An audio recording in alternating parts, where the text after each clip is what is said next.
So, mga sangkay, meron daw ilalabas na video patungkol po kay VP Sara. Naku, ano kayang video ito, mga sangkay?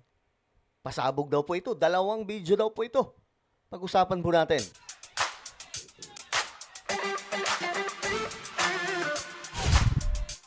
Okay. Ito na. Mga sangkay, pag-usapan po natin ngayon itong sinasabing 2 video daw po na ilalabas. At ito daw po ay magpapatunay sa mga kalokohan ni Vice President Sara Duterte. Lalong-lalo na po yung pag-deny niya kay Madriaga. Kasi dinenay niya po na hindi daw po niya personal na kilala. Kahit po ang daming pictures, kahit ang daming video na nagkalat ngayon, pero mayroon daw pong 2 video na ilalabas. Naku, kailan kaya ito? Bukas ba o ngayon ba? Bukas o kailan nga ba ilalabas to, mga sangkay? Abangan natin yan. Pero ito, alamin po natin ang report tungkol dyan. Anyway, bago tayo magtuloy-tuloy, sa mga hindi pa po dyan nakakapag-subscribe, ayan, tayo po ay road to 2 million subscribers na. Padami po tayo ng padami dito sa YouTube. Kaya naman, ano pang hinihintay ninyo? Makikita nyo po yung subscribe button sa baba ng video na to. I-click nyo lamang po yung subscribe, i-click ang bell, at i-click nyo po yung all. Sa mga nanonood naman po sa Facebook, i-follow nyo po yung ating Facebook page. Okay. Ito na nga. Ito na nga, guys, ang nangyari.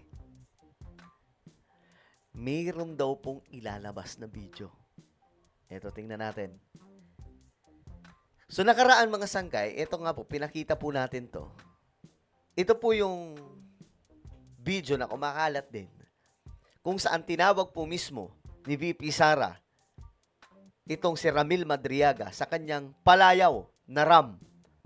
Ito, pakinggan po ninyo ha. Dito pa lang po papatunayan na po ng lahat na itong si Madriaga at VP Sara ay talagang sanggang dikit. Isip, pinagkakaguluhan po.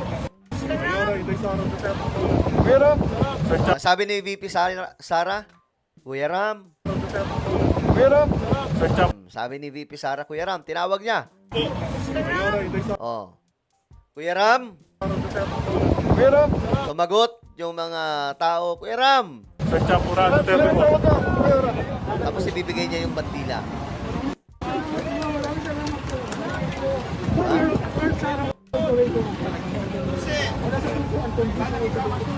Ito po si Madriaga, oh. Ito po yun. Binigyan niya. Yes, ma'am. Marami na po. Okay po. Babalik ko kami sa Oh, ayan si Madriaga. Ito si Ram na sinasabing maraming alam. Kasi siya nga raw po yung bagman ng ating Vice Presidente at ang mga Duterte. Ngayon, mga sangkay, ito. Ayon sa report, 2 video daw inihahanda bilang patunay ng relasyon ni Sara Duterte at Madriaga. 2 video. So, gaano katindi kaya ang video na yan? No? Pakinggan po natin. Saan at kailan nyo po ilalabas yung mga ito sa tamang forum or saan magagamit ba to bilang ebidensya na patunay na sila ay magkilala? Sapat na po ba itong ebidensya? Ayan, ganda na yung tanong, mga sangkay. Kasi tinanggi ni VP Sara, di ba? Sabi niya, wala akong personal na ugnayan kay Madriaga. Hindi rin totoo na dinadalaw niya doon sa kulungan, mga sangkay. Pero syempre, magkakaalaman pa rin yan sa ebidensya. Kaya nga ito, mga sangkay, 2 video daw po ito. Actually, yung video footage na yan, malakas na pruweba na yan na magkakilala sila. Ayan na! Ang video na daw na ilalabas, mga sangkay, ay malakas na ebidensya na sila ay magkakilala. Ito na, maganda to, mga sangkay. Ano kaya? Nagkakapi ba sila? Nagkwekwentuhan ba sila? O baka naman AI yan? Well, mahalata naman natin pag AI, di ba? Alala nyo, mga sangkay, yung pulburon video ni PBBM na anak ng toko, ginanon lang, oh. Tapos ginanon, akala mo, kumuha ng kung anong bagay, tapos nilagay sa ilong. Halatang AI. Ngayon, ito, mga sangkay, itong 2 video, ito daw po ay, ito na yung sure na magpapatunay na itong si Madriaga at Sara Duterte ay talagang dikit. Ganun po sila, mga sangkay. Wala namang kriminal dyan. Wala namang krimen sa sinasabi na yan. Diyan nagpapatunay lang na talagang magkakilala sila. Ayan na. Number 2, meron pa kaming isang video footage sa isa sa leader ng farmers na Ayan na.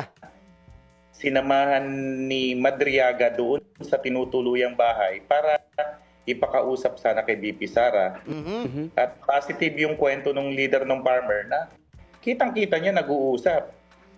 Kaso hindi sila hinarap nung mga oras na yon. Nakita nila mga sangkay na si VP Sara at saka si Madriaga ay nag-uusap. Kasi ito mga farmers, mga sangkay, ito po yung idinudulog ni Madriaga kay VP Sara kasi nga daw, yan po yung inipit ni Harry Roque. Kaya nga lang, hindi daw po hinarap yung mga magsasaka. So meron na kaming dalawang yung video footage na yan na galing mismo sa page ng Isip Pilipinas Bicol Movement. Wala na po yan sa page nila na-delete na nila yan.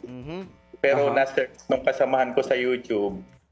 Pero sa page nila, wala na po yan, dinilit na nila yan. Buti na lang po, nakapagtabi kami sa YouTube. Ayan naman po yung video ng isang farmer na nagsasabi na sinamahan siya ni Madriaga mismo doon saan tumutuloy si BP Sara. Ayan na. Okay. Alam ni Ramil yung bahay kung saan tumutuloy, nag-usap sila pero hindi nga hinarap ni BP Sara yung mga farmers. So dalawang pruweba na yan na magkakilala. So parang nakakalungkot na sasabihin, hindi ko kakilala yan ng ganun, di ba? Siyempre. Hindi talaga amin yun. Mas maganda kung sasabihin niya talaga sa actual na interview na hindi ko kakilala yan. Para na marinig ng mga miyembro ng ISIP kung paano itang ni BP Sara si Caramil. Ayun, ito po yung masama dyan. Kasi may mga miyembro ng ISIP. No? Yung Inday Sara is my president. Yun po yung grupong ISIP na pinamumunuan po nitong si Madriaga. Ngayon, yung ISIP na grupo, pati disappoint kay VP Sara kasi sasabihin nila, sinungaling pala itong sinuportahan namin. Diba?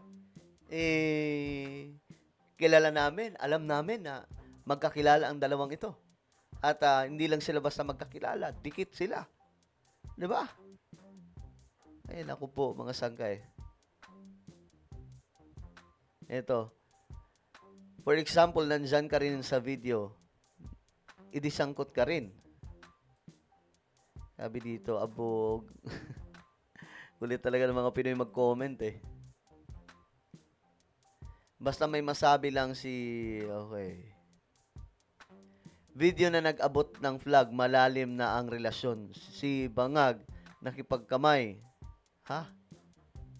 Teka, wala namang kinamayan si PBBM na kung sinong ano doon. Si PRRD, marami, di ba? Mga sangkay. Yung kumpare pangaraw po niya yung isa eh. Di ba? Pero ayun na nga po, mga sangkay. Kayo, ano ang inyong opinion dito? May ilalabas daw pong dalawang video. No? Ito daw po ay patunay na talagang si VP Sara at Madriaga ay dikit at marami pong nalalaman. Alam niyo mga sangkay, kapag lumabas na po yung totoo, kung totoo man na may laman itong video na to na talagang namang pasabog, tapos mga sangkay dito si VP Sara. Lalong-lalo na kapag na-recover na yung 3 cellphone ata yun. Andun daw po lahat ng files eh. Pati mga video, pictures, naku po, yari talaga. Well, ano po ang inyong opinion? Comment down below. Meron po tayong YouTube channel. Ito po isang Revelation. Hanapin nyo po ito ngayon sa YouTube. Kapag nakita nyo na, i-click nyo po yung subscribe. I-click ang bell at i-click nyo po yung all. Ako na po yung magpapaalam. Mag-iingat pong lahat. God bless everyone.